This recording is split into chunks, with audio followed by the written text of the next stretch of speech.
ভারতীয় আধিপত্যবাদ এবং আগ্রাসনের প্রতিবাদে আমরা অগাস্ট মাসের 6 তারিখে ভারতীয় দূতাবাস ঘেরাও করার কর্মসূচি ঘোষণা করেছি। ফ্যাসিস্ট শেখ হাসিনা বাংলাদেশ ছেড়ে যখন পালিয়ে গেল দিল্লি 1 বছর রাষ্ট্রীয় মর্যাদায় তাকে রাখছে, যেটা অগাস্ট মাসের 5 তারিখ পূরণ হবে। অর্থাৎ 1 বছর দিল্লি এবং ভারতে ফ্যাসিস্ট শেখ হাসিনাকে আশ্রয় দেওয়ার জন্য, রাষ্ট্রীয় মর্যাদায় রাখার জন্য, এটার প্রতিবাদে এবং ভারতীয় আধিপত্যবাদ এবং আগ্রাসনের প্রতিবাদে আমরা অগাস্ট মাসের 6 তারিখে ভারতীয় দূতাবাস ঘেরাও করার কর্মসূচি ঘোষণা করেছি। সেখানে আমাদের প্রথম দাবি যেটা থাকবে, ফ্যাসিস্ট শেখ হাসিনাকে ফেরত দিতে হবে, তাকে বিচারের আওতায় আমরা আনতে চাই। এবং একই সাথে সাথে ভারতকে বলতে চাই, সীমান্তে হত্যা বন্ধ করতে হবে, অবৈধ পুশিন যেটা করছে তাকে সেটা বন্ধ করতে হবে।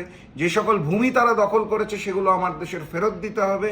তারা যে পানি আটকে রেখেছে, আমাদেরকে প্রাপ্য পানি, ন্যায্য হিস্সা, 54টি অভিন্ন নদীর পানির হিস্সা আমরা চাই। এই সকল দাবি নিয়ে আমরা অগাস্ট মাসের 6 তারিখ ভারতীয় দূতাবাস ঘেরাও করব বলে সিদ্ধান্ত নিয়েছি, কর্মসূচি ঘোষণা করা হয়েছে। সেই উপলক্ষে আমরা এই মাসটা প্রত্যেকটা দিন বাংলাদেশের বিভিন্ন জেলায় যে গণসংযোগ করেছি, জনগণকে আহ্বান জানিয়েছে এবং জনগণ সাড়া দিয়েছে।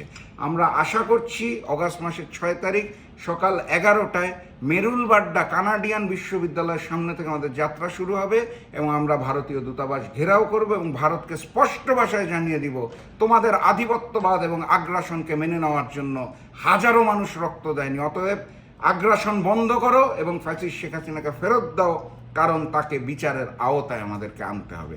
আমি দেশবাসীকে আহ্বান জানাই অগাস্ট মাসের 6 তারিখে দলে দলে জাকপার এই ভারত দূতাবাস যে ঘেরাও কর্মসূচি, সেখানে অংশগ্রহণ করার জন্য।